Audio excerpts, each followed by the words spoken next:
Yeah. Ladies and gentlemen, it's Randall Armstrong and me, your host, Steve Harvey. I watch so much Family Feud, like when I'm puttering around. I'm not sitting there like eating bonbons. Yeah, yeah. But it's because it's a thing you don't have to pay attention to, really. You could be walking by and, 100 women have said, what's their favorite thing made out of wood? Oh, Top yeah. answers on the board. And so it's cool for 10 seconds. I can go. And then that makes me 10 minutes late to doing. Damn you, Steve Harvey. That's not what I was doing. I was actually working on, there was a little hiccup with one of our books today for San Diego. So, Oh, okay. yeah, it's no big deal. It's like in the old days, I would have freaked out and would have ruined my day. And now I'm like, oh, yeah, that sucks. That's a problem for you, it looks like, not me. And they were like, oh, yeah, that was something. We don't understand what happened. Just put us behind a day. All right. Since I work like a month ahead of time, like a day, that's because I know people are things drop in tracks. You know what I mean? Oh, of course. Yeah, yeah. Anyway, how you doing? I'm exhausted, man. This job is killing me. So what exactly? The brain surgery? Is that what's killing you? You have to go and find other brains for doctors to put into. I feel like brain surgery would be easier than what I'm doing right now. You're still working at a shop, right? No, I'm working at the UPS store. Oh my God. You poor bastard. Yeah. Yeah. Talking with people. See, that kind of job just blows because it's not just retail, Right. it's also service retail. Yeah. And man, I tell like supermarket cashiers and then clerks at like shipping places like that. Yeah. Kinko's and UPS and stuff. I couldn't do that job, man. I couldn't. I'd be like, okay, here's how you're supposed to do it. Here you go. It's just fucking wrapping packages. You're clearly an adult. You know how this works, right? Yeah. And nobody does. No one. No. Every person, it's their first time in the post office or something. It's like, oh man, I don't know how stamps work. That's the other one that kills me. I actually wrote a bit in Loose Cannon. Hey, did you get that Loose Cannon? I mailed you that book a while ago. I got the package. I haven't even had a chance to open it yet. Yeah, it's all right as long as it's sitting there. Yeah. But in there's if you happen to end up reading it ever, there's a article about me. Just I don't even remember what it's about. It was an excuse to. Matt Fraction used to call that column Larry's articles about how comics are a broken stoplight. Yeah. Like I would just start telling some funny story about something that happened to me or one of my friends or some weird thing, and I would turn it like there was this epic one. My friend John Lee and I went to a wine tasting, and by the end of that, I talked all about that. By the end of it, it was like trying to solve Marvel's Spider-Man problem or something. And so I do that all the time. And then there's one where I ship stuff all the time, especially back in the old days. Yeah, yeah. And so it's not my first time in the post office. Yeah.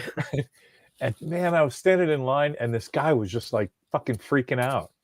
He's like, I gotta have it. And I'm like, oh, he's on drugs. And it's just no, he was just like super anxious about what kind of stamp he was getting.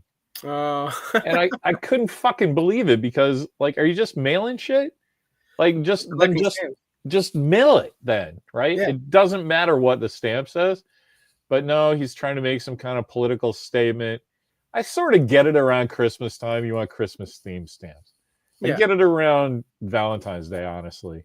Like everything's love and you send your little Valentine's to your mom. I get that. But like no one gives a fucking shit when they get mail and goes, oh, what's on the stamp? Oh, right. Look at it's a pink thing for breast cancer. Oh, that makes Dave a really good guy. No, just buy your forever stamps with a flag on it. Exactly. Forget about it. Yeah. I mean, anyway. That was my rant, which is really funny because I'm not really in a ranty mood. I almost mildly want to apologize for last week. I was like in such a weird ass mood. So. Nah, it's okay, man. All right. Remember, this is all stuff that we got to feed for the AI, Larry. Let's not. I know it's kind of fun. That part was funny. Yeah. So that kind of leads into our cool movie. I couldn't remember what the movie was, first of all. Yeah. And so I had to check in with you. And then I told Mimi, I was like, did I even say what it was? And she goes, yeah, you were really excited about that. I was like, oh man, like that day was weird. I don't even remember, but I ended up watching it. I've seen it like 10 or 12 times, so I had a refresher. But man, is that movie good? You haven't seen it before, right? No, I haven't seen it before. All right, I'm gonna do this rare thing and shut up, and you tell me just like your first thoughts. Like just pretend you're coming out. We're coming out of the theater together. I'm like, Yeah. fuck, that was great, man. What do you think? Gene Hackman, man. Gene Hackman. You know, like it really is one of his best performances. And then like it Oh, makes I me think. agree. Yeah. I also recently bought The Quick and the Dead, Mhm. and he plays such a great villain. Now, technically, he's not really a villain in this movie. He's just an antagonist, you know. Okay. And he's a sheriff, right? And he's basically just trying to run things, you know, so that he's trying to keep order, his way, his style, you know. And but he kind of goes about it like a bully, you know, Yeah.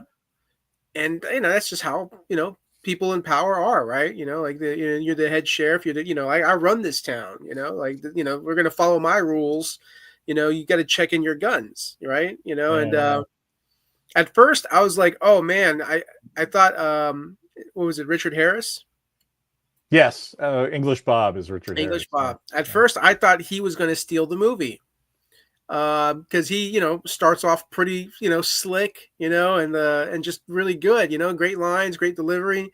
And then the scene between him and Gene Hackman, I'm just like, ooh, you can feel the tension, and then another scene where they're in the jail cell and he's talking to the writer, and that classic line, right? Like, oh, the duck of death, you know. Yeah, yeah. Here's the thing I personally love about that. I mean, I love Blade Runner.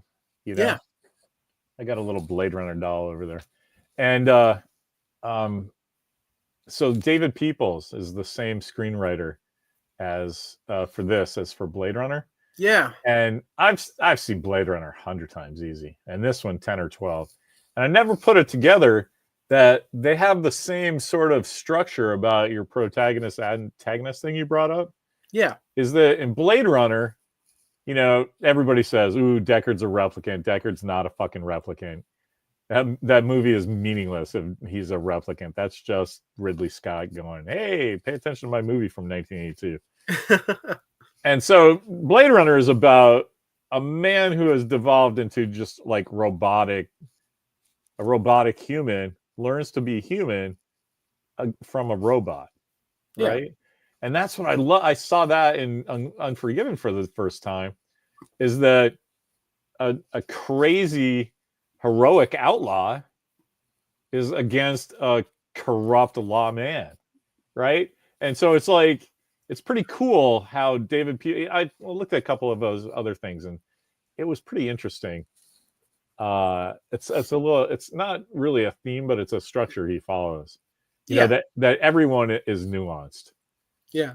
and so that's why I knew, even when I first saw this in 1992, I knew that Richard Harris wasn't going to steal the movie, because every one of those characters in that film represents something. It's one of those things, because it's a giant commentary on not just like old guys having one last mission, but also like the end of the Old West. Yeah. Anyway, I was talking to Walker about it today. He's going for his lifeguard certification. Oh, And cool. yeah, it's pretty neat. He was he's been on the swim team though. Yeah. So this is one of those things. It's just kind of like I don't know what word I'm looking for, but when it's just he's one of the best swimmers in the class. It's pretty cool. That's awesome. Yeah. So anyway, I was talking to him about the end of the Old West, Yeah. and he loves Tombstone, and I flipped him out. I was like, Wyatt Earp died as an old man in the 20s in New York City, and he was Yeah. like, what? And I'm like, yeah, man, like that's how close the Old West was to, modern times. Not that the 20s are modern, but like he loves the Great Gatsby, and You know, he's pretty up on 20s stuff. So Yeah. it's modern to him. Anyway, not in Montana, not in Tombstone or wherever, you know, Kansas, wherever the hell they were, Yellowstone. wherever they were in this movie. Oh, in this movie. Oh yeah, yeah. I like the other thing I like about this movie, just thematically, is that like every cowboy stereotype and trope is in it, Yeah. and it's all that's what made Clint Eastwood famous. So it's not like he doesn't know, you know, what to do, Yeah. and they just subvert it at every turn. Oh Like, yeah, especially the way he talks. oh my god, I started doing that myself actually for like an hour after the movie. I'd just be like, yeah, I guess. Like, I started counting after like 20 minutes in the movie, like how many times he says, I guess. When Yeah. somebody asks him a direct question, he's like, well, I guess. And that's like the opposite of the like steely-eyed cowboy that always knows right from wrong and everything. Yeah, yeah. He's just like he's like, man, life is hard. I have no answers. I thought I did. But I was drunk most of the time, so I don't remember. Man, I love that. He was a simple man. Somebody on my Facebook in our little thread was like, yeah, that's the movie that I watch when I want to tell people about a movie that hits different when you're younger than when you're older. Yeah. And I was like, wow, that's like one of those things that's so obvious I kind of blew by it. You know what I mean?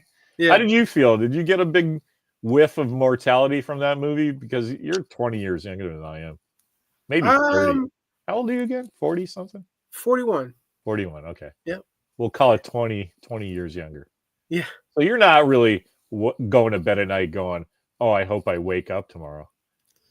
Right? Like, I've had a couple days where it was like that. Well, yeah, because you work for UPS. I mean, I'm sorry. Yeah. Oh no, even before UPS, like when my health issues were really bad with like my neck. Yeah, of course.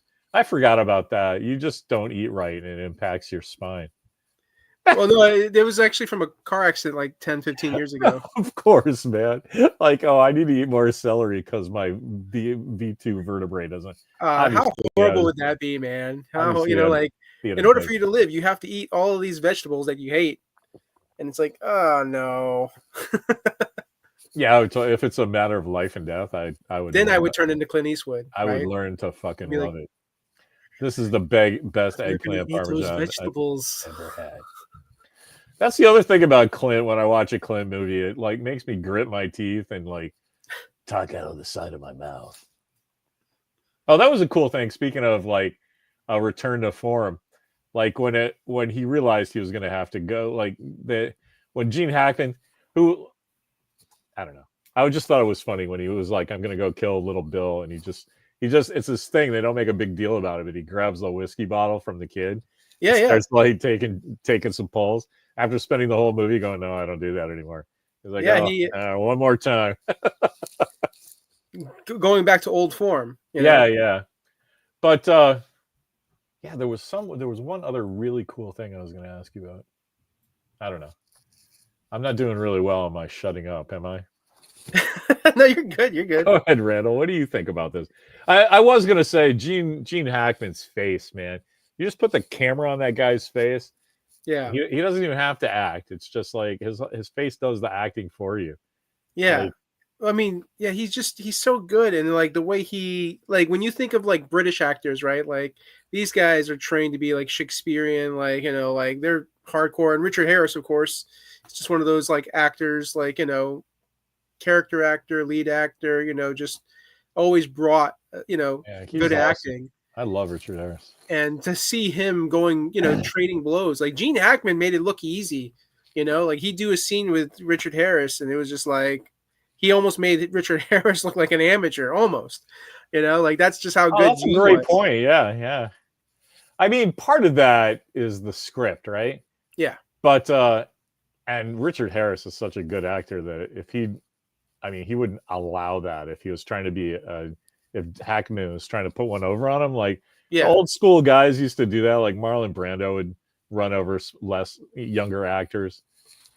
Some actors, you know, whatever. Acting is kind of an ego thing, but it's supposed to be, right? I mean, embodying the Yeah. living storytelling. So I get it. But I personally, as an audience member, like the actors like Hackman, that even if he's supposed to be on top in the scene, he's given everything to the other person in the scene, Oh yeah. right? To allow them to act back at him. So it's like, you can tell that even if he might be the motive driver or something, action or whatever, he definitely knows that the scene is a collaboration for Yeah. everybody in the camera, you know. Oh yeah, yeah. Well, I mean, I just think like actors feed off of one another, you know. So like when you have two really good actors doing a scene together, it just makes the scene that much better. And so that's why, like, you know, just those couple scenes that Richard Harris and Gene Hackman had, Right. that's when I got sucked into the movie. Oh, that's cool. You know, that's when I was like, okay, you have my attention now. Like, you know, like the movie, I was like moving along with the movie, like, okay, this is cool, this is nice, but it was like, boom, you know, like as soon as like English Bob and like Gene Hackman and like they just Yeah. looking at each other, it's like, oh, okay, That's right. That right there is how you know David Peoples is a fucking professional writer, yeah, because that meant something, right? Like that English Bob was there to draw you in, yeah, and people in the audience like you that are like, oh, here we go, the two unstoppable forces. But no, I mean, he's set up to be like a blowhard. He's just, you know, oh, you and can I love, tell even his voice, his accent, it's yeah, like it's half Cockney and half like posh. yeah, And so you kind of get like that. I don't know if that's his regular speaking voice, but if it is, it's perfect casting, because it totally sells the idea that this English guy went to America to, see his fortunes.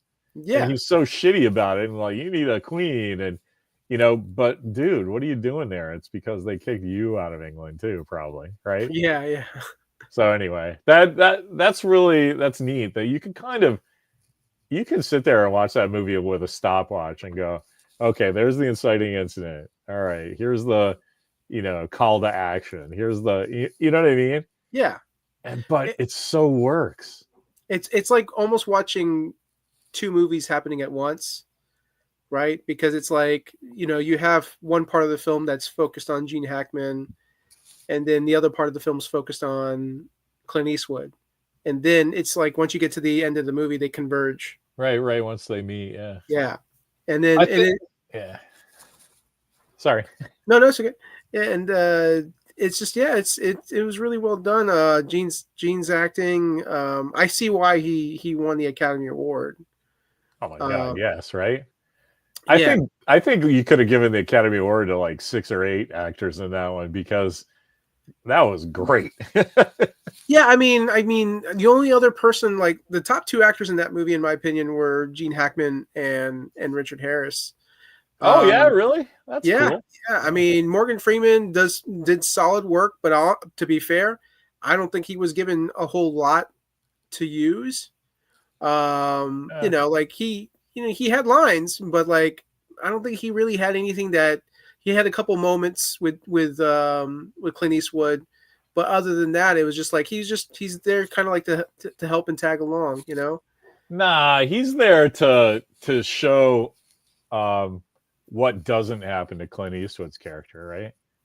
Like, because they're both the same guys. They're both like just fucking intemperate evil murderers and thieves Yeah, that caught religion for whatever reason. Like, it was for Clint, it was meeting his wife, yeah, and and Nick Fury settled down. Not Nick Fury. Morgan Freeman settled down.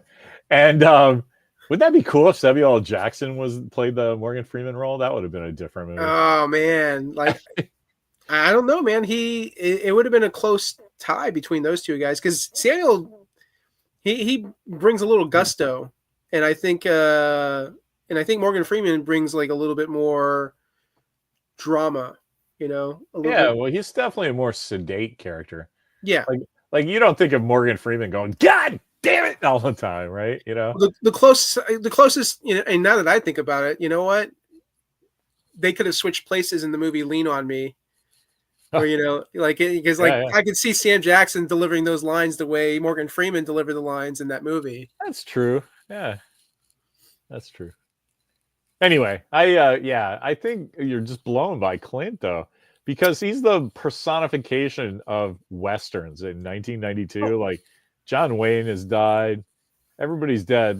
Mimi, I was talking to Mimi about it, and I was like, I'm not sure you could do that movie in another genre, right? hmm And so we were trying to think of a way to do an Unforgiven for in science fiction. And I'm like, the only actor who's like at that level in science fiction I could think of was William Shatner, right? But Harrison he, Ford. yeah, but see, Harrison's not strictly science fiction, right? He's more of an action guy. But True. yeah, you need like some. So anyway, it took us 20 minutes, but we got down to maybe in another 10 years we would take that swing with Nathan Fillion. He's a little goofy, but I think 10 more years he'll have enough gravitas to like Man, really pull an Unforgiven in a science fiction way. actually, now that I think about it, Nathan Fillion should be in the new Naked Gun movie. He should have been Frank Drebin Jr. Well, that's the other thing. He said, "What about Liam Neeson?" And I'm like, I don't know. That's actually a good one.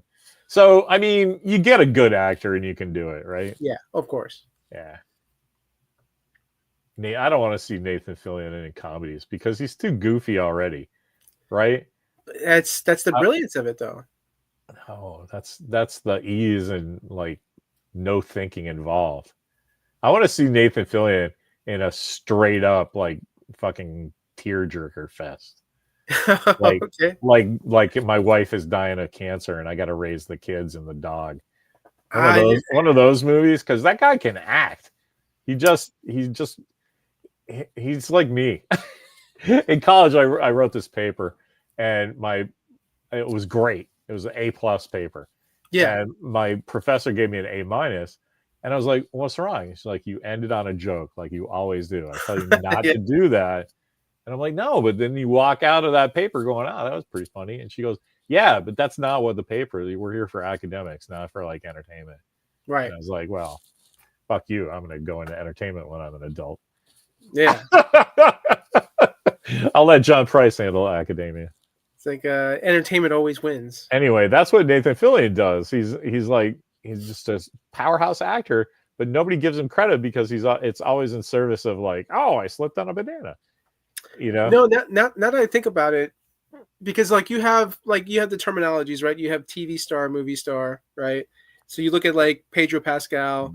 People are like, oh, he's a big star, but I try to tell people like, well, yeah, but he hasn't done up till now. He's like, he's going to start getting some hit movies, but before that, he'd be in movies, but those movies would either do okay or they wouldn't do well. So he never had that success as uh, a movie actor. He had more success as a TV actor.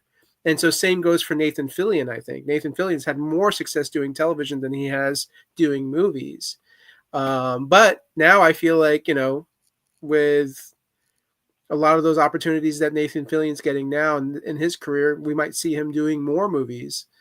But it's just one of those, like, it's interesting how, people's their careers, because like look at Gene Hackman.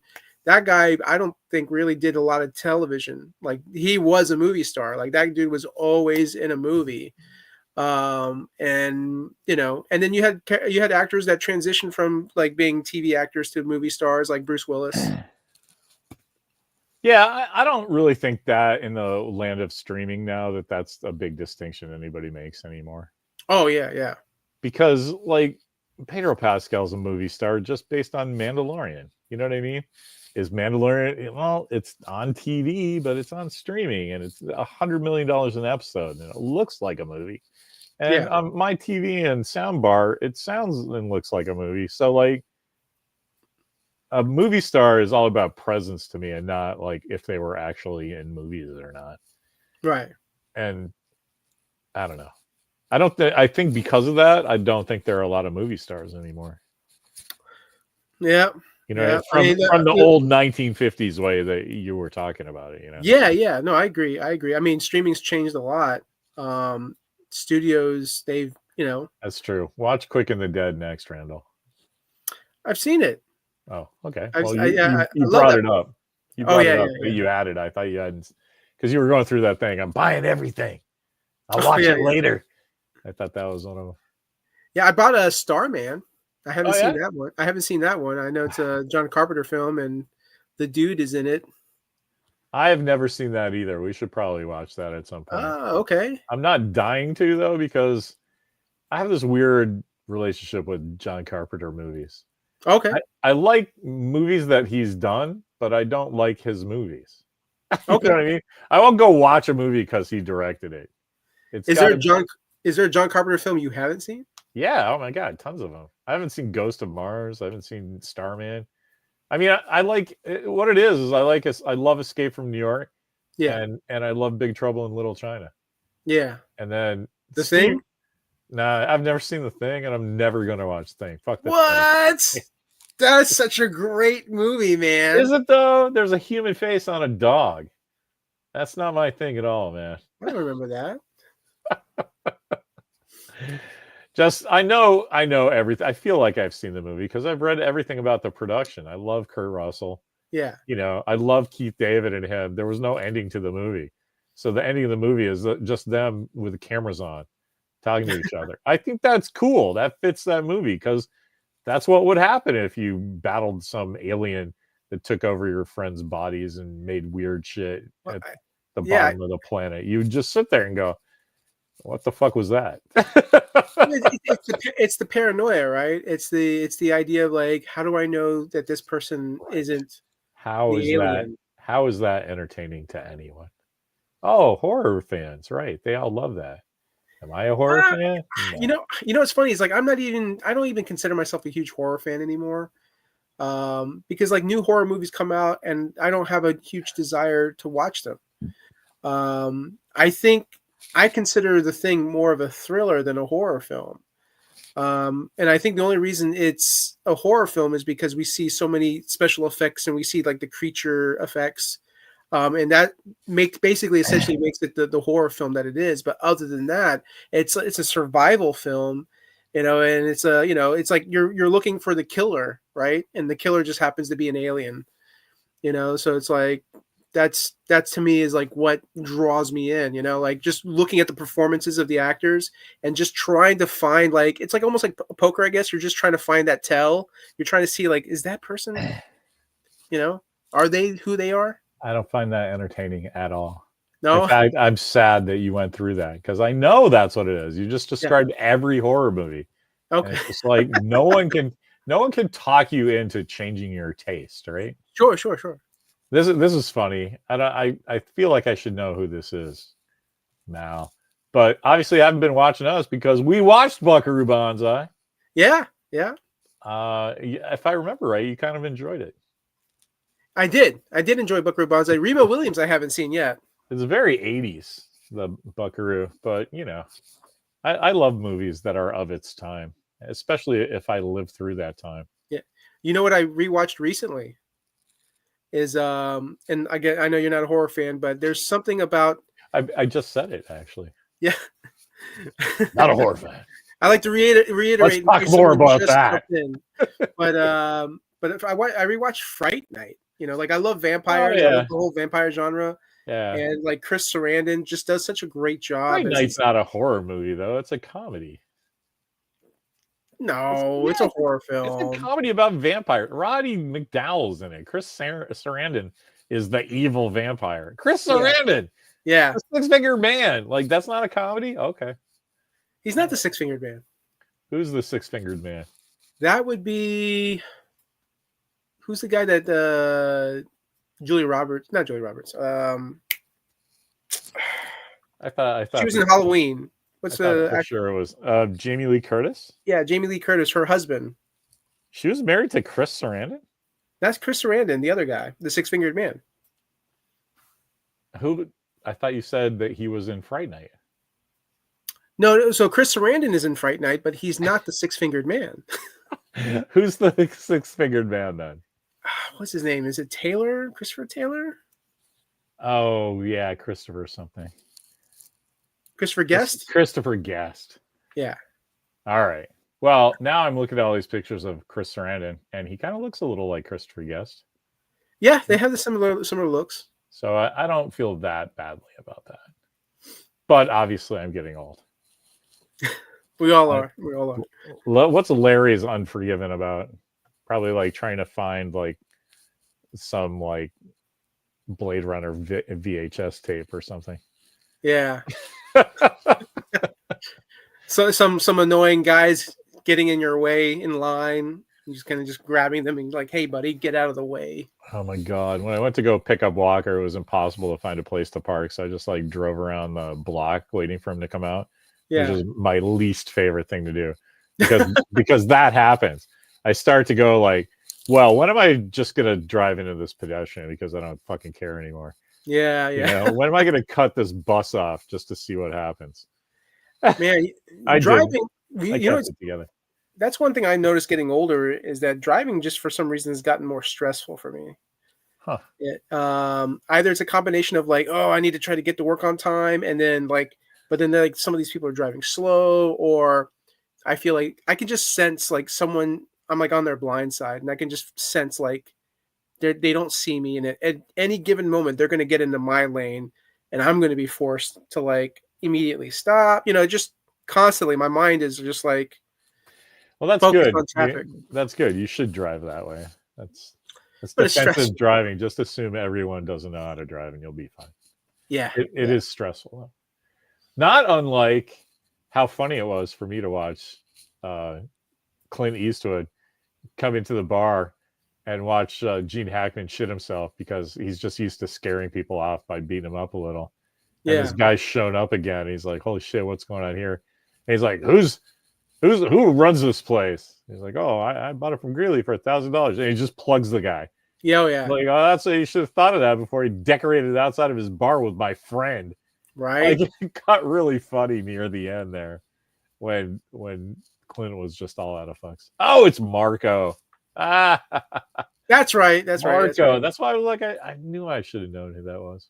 Yeah. The thing is basically Alien, but instead of trucker salvagers, they have a bunch of nerds and Kurt Russell. So here's how I read that. The thing is basically Alien, but it sucks because they don't have astronaut suits. Right? Kurt Russell can't save every movie. Like, no. I don't know about, Captain Ron or Overboard. Oh, man. I have moments where I like that movie and moments where I don't like that movie. And I don't know why. I like it all right, but like it's not a draw that Kurt Russell is in it. That movie could literally have been anybody. Have you ever seen The Best of Times? Yeah, ages ago. Yeah, I like that movie. Like it's an interesting, nostalgia. Like you have these guys, they're nostalgic of their. I left that up. It's me, Marco. Oh, sorry, Marco. Yeah, no, I know, but like I don't know. And getting to see Kurt Russell as the quarterback, like I feel like it fits. It's kind of cool. I think it's really cool that you think Richard Harris's 7-minute part is like one of the best acting in that movie. It is, man. I think that Schofield Kid is a better actor not a better actor than Richard Harris. That's blasphemous. But like that scene, I mean, I don't know. It's just so clear that he's not a character and he's a function. He's not a character in the story. He's a function of the plot. Okay. Kind of like to me anyway. That's yeah. I don't know. That sounds kind of like I'm up my English major ass on that one. But it's like, because he's dealt with so quickly and severely, and is run out of town. That character is just to prove a point that Gene Hackman isn't to be messed with. Oh yeah, yeah. And like to your point though, that it's so nuanced. Like he thinks he's the good guy, even though he's doing all this evil shit to people. To like forget the point, forget the part right at the end when he's gut shot and he gets to talk to Clint a little. Yeah. And he's like, I don't deserve this. I don't deserve this. And like the audience is like, yes, you do. But that's not the point of that scene. That point of the scene is he doesn't think he does. No. And the thing that I really liked about that was that it's actually an echo of the scene about the leaking roof. But Saul Rubinek, that guy, the writer, that guy's a great actor. Yeah. And he's actually in a couple of Star Treks, which is pretty funny. He plays this guy called Kiva Spajo or something. Okay. And yeah, anyway. But he's great, and he says, you know, because of the leaks in the roof, he's like, you should probably hang the carpenter. And he's like, the What? fuck did you say? You know, and it's he's insulted because he thinks his house is like the best and he's doing the best job, and they're like, there's not a fucking right angle in that house. Yeah. But that's sort of a home version of his work thing, where he just doesn't get that he's not doing it correctly. Right. You know, and he's angry when somebody points that out. Yeah, yeah. Oh, I'm the good guy. No, this is my house. It's great. Anyway, Clint's character. No, he. I agree with you. Clint's That's character pretty gave. good. Yep, he did. That's what I was talking about with the whole like, yeah, I guess. Like, people ask him direct questions. He's like, I don't care. Oh, like in the end I there, guess. when he's like, "Oh, you're William." What was the last name again? Mundy. Money. Yeah, money with two N's. Oh, okay. Will And Munny. he's just like, "You kill women and children," and like yeah, he like literally didn't care. He was just like, "That's right, I killed women and children, all kinds of humans, or all kinds of people, or whatever." You know, like he just about everything that walked or crawled. Yeah. Yeah, that I love how he says lines. He's like Sam Elliott like that. Yeah. Just everything he says just sounds like an opera. Like, I'll have to go into the store and get my muffler reattached to the back of my car. You just think that's the coolest thing I've ever heard, Clint. Anyway, I gotta watch Alcatraz one of these days.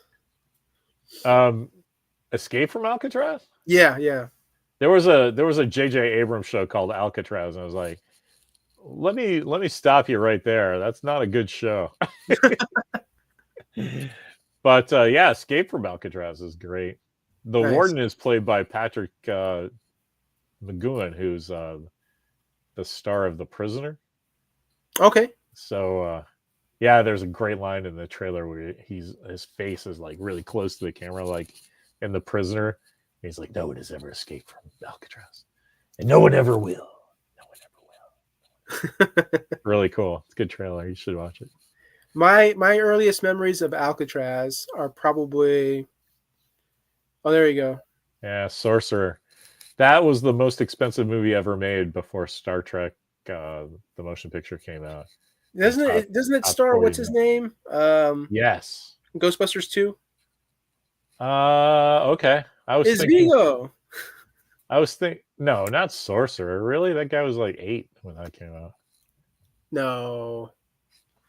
Are you talking about the William Friedman movie that Marco and I are talking about?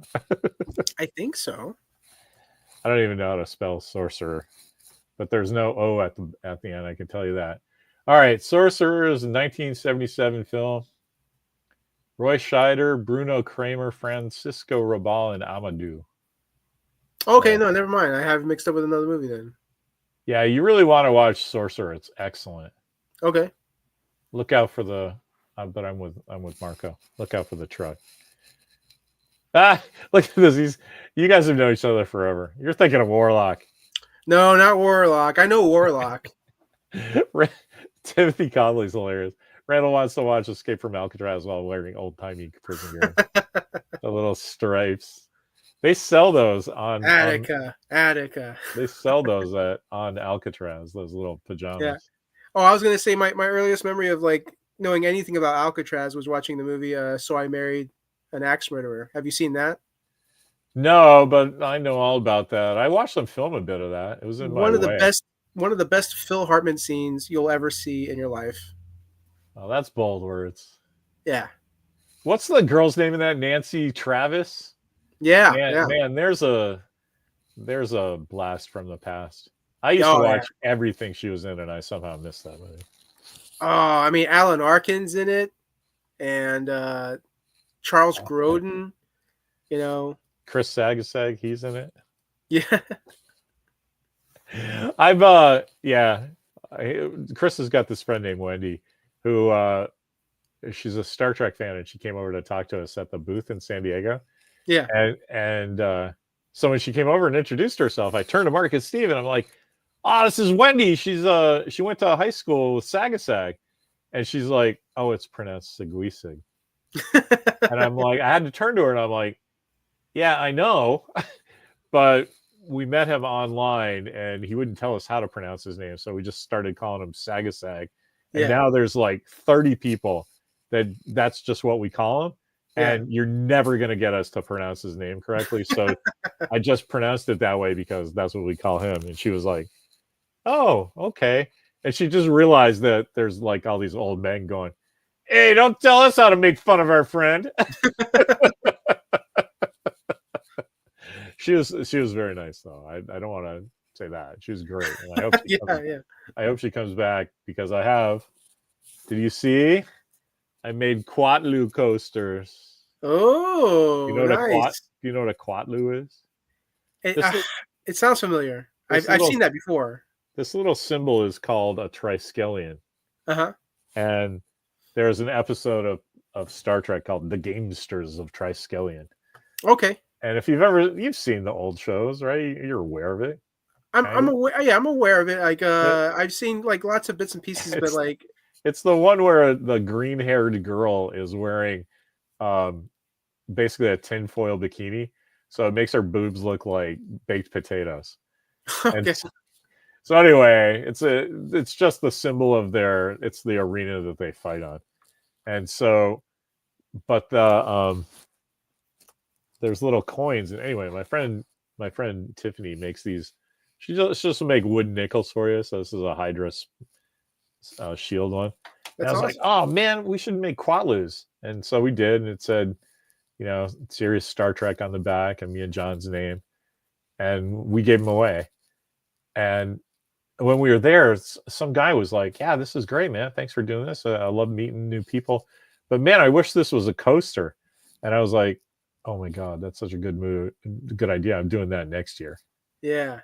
So now you got him. 300 Quatlus on the newcomers. See, Chris knows Star Trek. Provider 1 bids 400 Quatlus on the newcomers. Anyway, brains in a jar. Come on, man. You got to love that. I kind of want to see Clint Eastwood in a Star Trek movie. Huh. I'd take Harrison Ford as a crazy Starfleet admiral. Yeah. I don't need Clint's 92, man. Don't make that guy do it. if we can somehow rejuvenate him and put him in movies, I think it's clear that he needs to be in Dark Knight Returns as Batman, right? You know who I was surprised, like, and he did a really good job, was and we were talking about Buckaroo Banzai. Peter Weller. Peter Weller, thank you. When he was in Star Trek Into Darkness, I was so hoping that he was going to use the line from RoboCop. I was so hoping he was going to say, "Dead or alive, you're coming with me." That's so funny. Like, everybody has a favorite line in RoboCop. Yeah. I just love where the reporter goes up to him and he goes, RoboCop, you have anything to say with the kids at home? And he goes, "Stay out of trouble." I just fucking love that. And yeah, RoboCop, you keep those kids in line. And for some reason, I always like the line, "Can you fly, Bobby?" And then throws the guy. Everything Kurtwood Smith says is hilarious. Oh, yeah. Clint could be the eccentric scientist turned bounty hunter tracking down his old creation. Let's make Clint Unforgiven in space. Yeah, I mean, he wouldn't do it, right? Plus, he's, again, like 92 or something. He might be 95. Like, I don't know if you have anybody that old in your life, but... No. I mean, Mimi's grandmother just died last year, and she was 100 and a bit. Yeah. And she has all her brain, it was crazy, but you just can't, like, nothing works. Your body's 100 years old. So, like, making Clint, like, sit down behind a camera going, somebody got that double diopter lens thing, so everything's... Did you see that was a cool thing he was doing in that movie? That there's a kind of camera lens called, it's something diopter. I don't know anything about optics, despite needing them my whole life. But there's a kind of camera lens that has two different focal points on it. So you can have a character in the foreground, a character in the background, and they'll both be in focus. But Okay. the middle part's like really wavy. So you want to shoot in front of like the same colored wall or like outside in the sky. So it doesn't really draw your attention to it because the middle part is about, I don't know. If you're looking at a picture this big, the middle part is like a quarter inch of just blur, you know? Okay. But if you're looking at the two, you never notice it unless you're looking for it in movies because you're looking at the two characters. And if you think about it at all, you're like, wow, that's cool. They're both in focus. I don't know how they do that. Yeah, yeah. Anyway, he had a lot of shots like that in this, which I thought was really cool. I forget the name of the character, the girl who gets her face sliced up. Yeah. But the actress's name is Anna Levine, and I it's so funny. Like she hasn't had a very like wild career, but I've seen all the stuff that I watch. She's in it. So, but it's always like, oh, who's that girl? Who's that girl? And so I finally learned her name. Okay, there you go. And It's like learning William Fichtner. oh yeah, except he's in Armageddon. Yeah. So I know the entire cast of Armageddon by name. Nice. Especially him. Come on, he just wants to shake the hand of the daughter of the bravest man he's ever known. Yeah. That guy's great. I was just watching something he was in, and I went, William Fichtner in my house. And, you know, you can imagine what it's like being married or being me as your dad. Like, both my family just looks at me like, uh-huh. I'm sure you watched the Lone Ranger movie, right? Good one, Daddy. It's William Fichtner. Yeah, I fucking love that movie. And anyone who says it's bad is an enemy of mine. That movie's great. There's a horse in the tree. The world is upside down. Nature is out of balance. You need the Lone Ranger and Tonto to put right when it's right. Nobody got that, what they were doing in that movie. No. But I loved it. I do love I think it was Gore Fichtner's in Verbinski that directed it.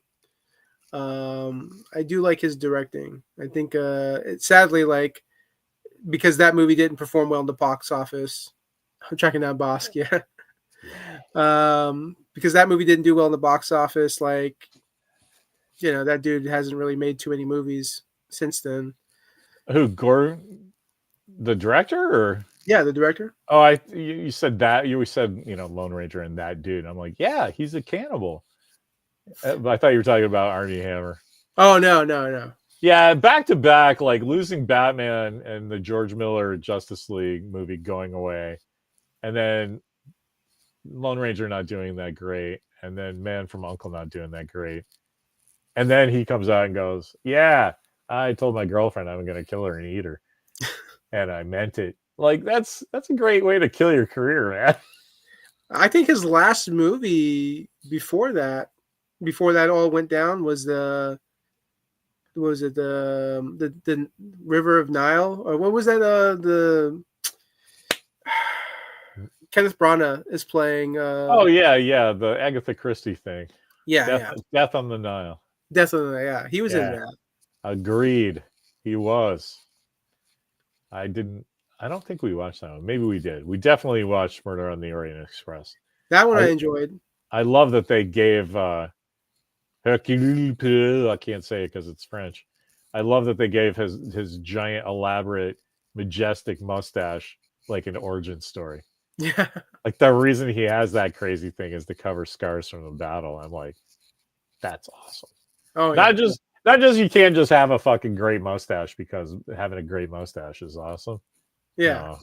No, I'm doing that for a reason. It's an elaboration to distract you from my outward scars. Yeah. And my inner scars on my soul. That's why I solve crimes. Oh, come on. But I'm French. I'm I loved it. I went from like, oh, come on, to like, that's awesome in like 2 seconds. Oh, yeah. Oh, yeah, there's Chris with my... I can always count on Chris for a good Steve Martin reference that no one gets. This is part of one of his jokes. Oh, so chapeau means hat. Oof means egg. These French have a different word for everything. I don't know. Blah, blah, blah. He spoke French. Somebody help him. Anyway.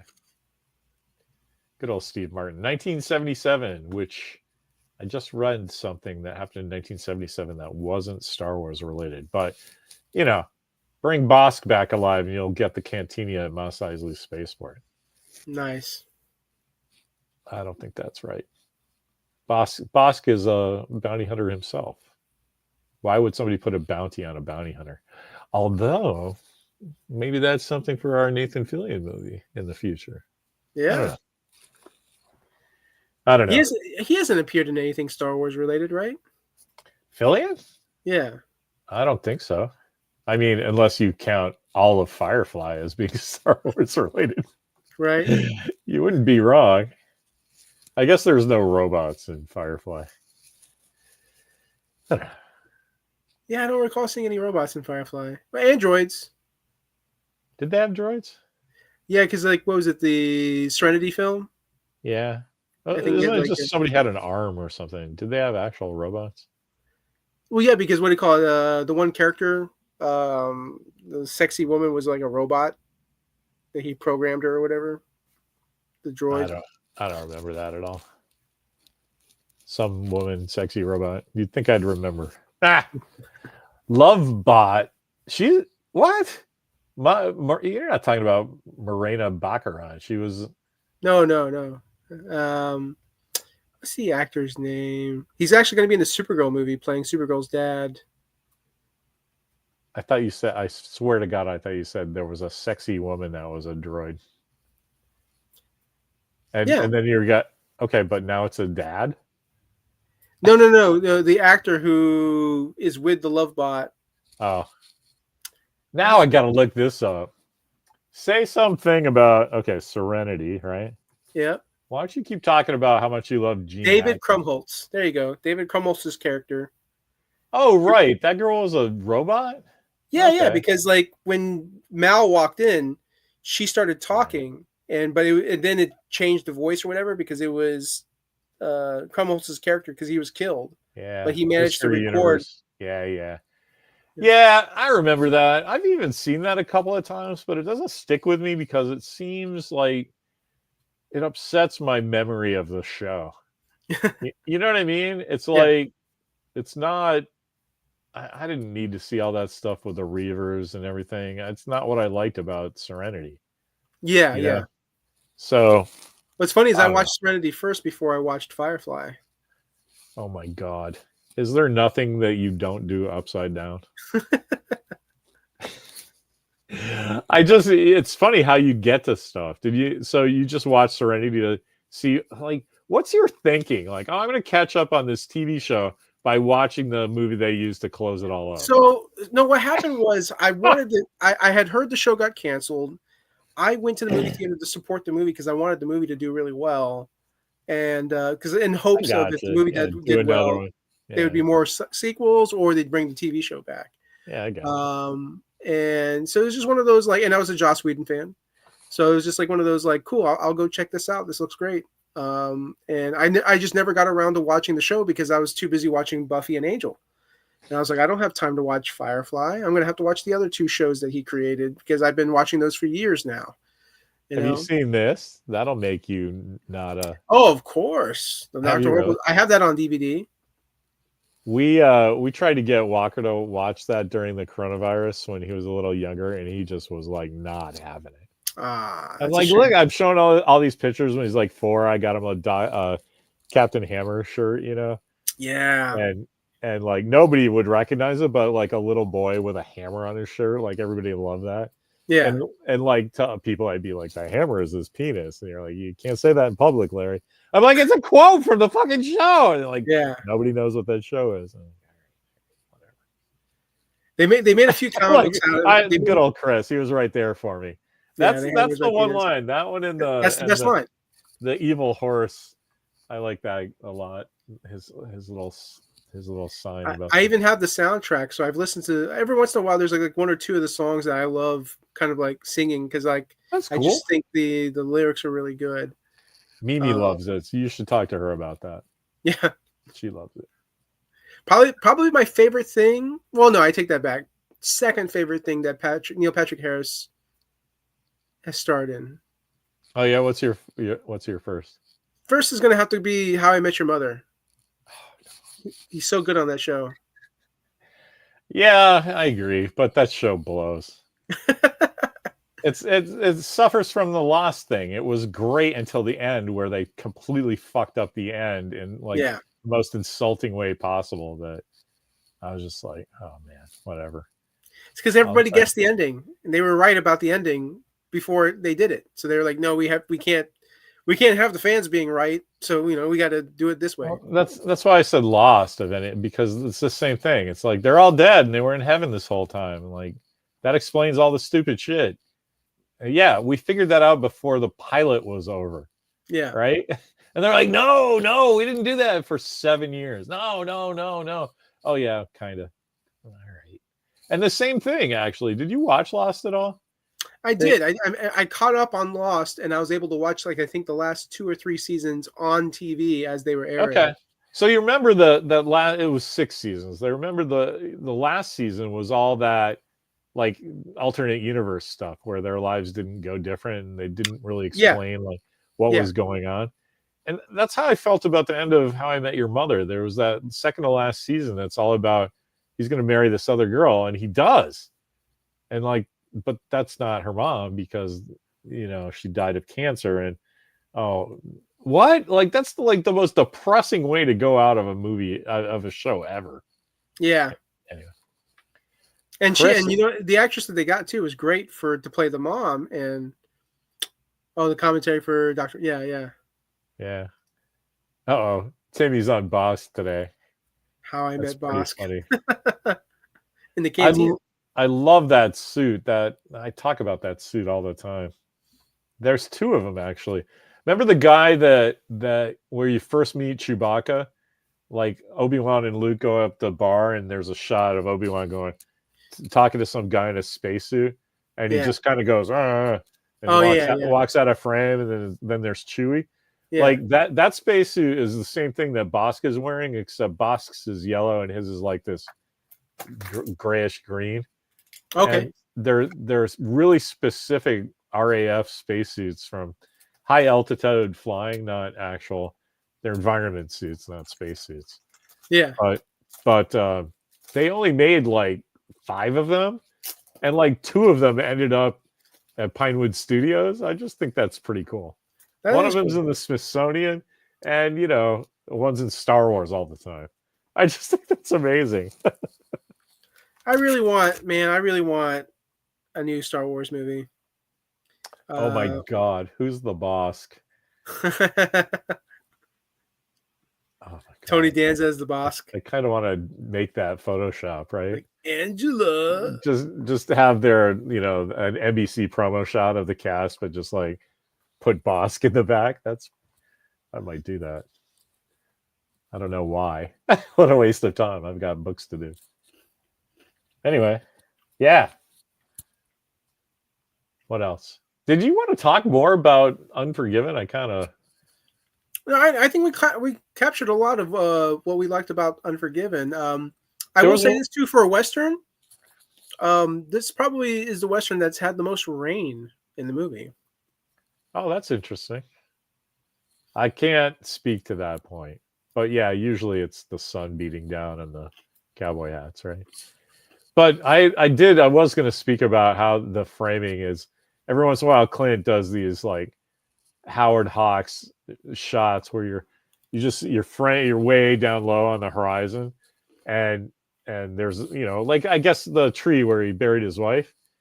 They shot like that a lot, where just get that wide expanse. I think I actually did a screen grab in my Facebook thread about it, where it's the camera's like on the ground, so it just really emphasizes the wide open big sky stuff of cowboys.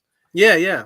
And so he does that even in town, where he's trying to make Gene Hackman and his boys imposing. It's shot about like from knee height looking up. Yeah. And then when he gets I guess he's got English Bob surrounded with his buddies and he beats the crap out of him. It's shot like maybe a foot above, like 7 feet in the air looking down. So it's like it's kind of a tall man's point of view, but like a little more to like really emphasize he is far away and surrounded. Yeah. I don't know. It's just shots from old westerns where Clint's like, "Oh, give me the number 7." You know what I mean? It's I don't know. It was fun to watch like that. Oh, dude. Hot I mean, take: Unforgiven's better than Gunsmoke. Is that really a hot take, or just like water is wet and Unforgiven is better than Gunsmoke? I don't think I've seen Gunsmoke. It's Gunsmoke's one of those things is of its time, right? It was the best Western when Westerns were on TV. It was the most popular one. I personally think Wanted Dead or Alive and Have Gun Will Travel are the best Westerns on TV. Okay. But, you I've seen. can't shake it at Gunsmoke because it went for 18 seasons. Yeah, that's what I heard. I've seen episodes of Tales of Wells Fargo. Oh yeah, Wild Wild West was good. That wasn't really a Western though. That was Star Trek, and if it was a Western, which is why it was great. Yeah. Man, when I was a kid, everybody played Star Trek and everybody played Wild Wild West to the point where I was having my mom like sew secret compartments in my clothes so I could hide things because that's what Jim West would do. Look, I got a Derringer. Anyway, Lee Majors in Big Valley. Yeah, Big Valley was good. I liked High Chaparral. Westerns were great, man. Big Valley was a little corporate for me because Barbara Stanwyck ran the Yellowstone Ranch for change. And so I'd like to see Clint Eastwood. Clint Eastwood should make, what's his name? Oh, how am I forgetting his name? I'm just forgetting all kinds of stuff now. Jonah Hex. He should make a Jonah Hex movie. Again, Clint is 92. Maybe he has one more movie in him. I think he has 3 more movies in him. Okay. What is he doing? It takes 3 years to do a movie. Not for Clint. It takes him like a year. Not for Clint. No, but you got to do all the pre-press. You got to know where you're going, location. That's what all the younger folks are doing for him, But what I'm saying is that is going to be a lapsed time in his life. Yeah. So I only think he's got time for one more, and he's not going to do Jonah Hex, man. No, I know he wouldn't do Jonah Hex, but I think he's straight up just done with Westerns. I saw that movie that he directed with Nicholas Hoult, where Juror Number 2 or something like that. Okay. That was a pretty solid film, pretty good film, I think. Clint wants to do another movie with an orangutan. Every which way but dead. It'd be like it's somebody like you know what? Andy Serkis. Andy Serkis will play the orangutan. Oh my God. Yeah, that's the thing when you get known for something, you can't do anything else. Yeah. Clint should do Westerns, and the CG should be Andy Serkis, so no one else can do it. Anyway, on that depressing note, we've chatted for an hour. Yeah. So what's the next movie? I don't know. You want to do Starman? I'll do Starman with you. Yeah. I'm not gonna like it. I can tell you right now. Okay. Because, yeah. I think I know all about it. Karen Allen's in it. The dude's in it. John Carpenter. I think it's a bunch of awesome people doing the wrong project for them. Okay. And so that's how I'm going into it. It's going to be Herculean if they get me over that hump. Yeah. I've seen some clips, Jeff Daniels is talking like this because he's an alien and doesn't know how to he's got the body of the girl's dead husband. Let's choose another movie. I'm telling you, I will fucking hate that. I'll spend a week not wanting to watch it. All right, we'll choose another movie. No, that's exactly why I should do it. We should both do it. Okay, Starman. All right, let's do it. Okay. I'm just saying, I'm going to be the bad cop. I feel it coming. All right, Starman. Maybe I should write that down so I don't forget it like I forget this one. This next week's going to be pretty slammed for old Lair. It's Walker's 18th birthday. All right. On next Tuesday. Oh, that's true. Maybe we should do this Monday. Can you do it Monday? Yeah, I think I can pull off Monday. I don't know. Let's talk later, but we might not next Tuesday is Walker's birthday. We got a lot of stuff going on. Oh, sure. Like maybe you want to shoot for Wednesday? Yeah, if you can do Wednesday, we'll do Wednesday. Yeah, all right, next week is Wednesday, Starman. I'll even write that down. All right, Randall, thanks for spending time listening to me babble and having the good points of your own. I feel like I'm always learning something new. I was, yeah, I mean, me too. That's what I get out of doing this. It's really fun talking to you about movies. And I did not know how much you like Gene Hackman. Yeah, that was cool. I would not have put Gene Hackman and Richard Harris as the two best actors in that movie. So really? I learned that. Yeah, no, it's Gene. It's definitely Clint and Gene, I think. But if you take Clint, you almost have to say, if you're talking about good actors in that movie, okay, besides Clint and Gene, which should be, obvious, then it's Richard Harris, and I really would put the actress who played Sally Two Trees. Okay. What did she do? No lines. No lines at all. No facial expressions. With her eyes. No facial expressions. Just like, I guess I'm fucking taking care of the kids. All right. You know what? Two Trees was probably getting acting lessons from Clint Eastwood. So he's like, just do what I do. Do what I do. Just give me an angry look on that face. Yeah. All right. You've seen Better Off Dead, right? That comedy, John Cusack. Better Off Dead. I think I've seen most of it. All right. Do you know Savage Steve Holland, that director? He did another one, Sure Thing, with John Cusack. Sure Thing. Yeah. That sounds anyway. Now, if you want to talk about a John Cusack film I haven't seen, say anything. Yeah, I haven't seen that. Who cares? Dude, I was too old and you were too young. That's what that is. It's like, oh, somebody's crying about some girl. Who cares? Like, where's the pew pew and where's the bang bang? Anyway. Oh, One Crazy Summer. That was the one I was trying to think of. That one I like. I think Bobcat Goldthwait's in that one, right? That's Savage Steve Holland. Anyway. Dinner time for us. Yep. Got to get going. All right. Do your catchphrase. What took me so long to watch Unforgiven? That's the first perfect one. Unmolested. I wasn't talking over you. You said it right. Wow, let's call that a win. All right.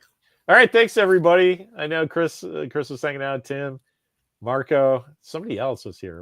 Who was here? Was it Tony? I don't know. Thanks for watching, everybody. And see you next Wednesday for Starman. Ghost Story. End stream.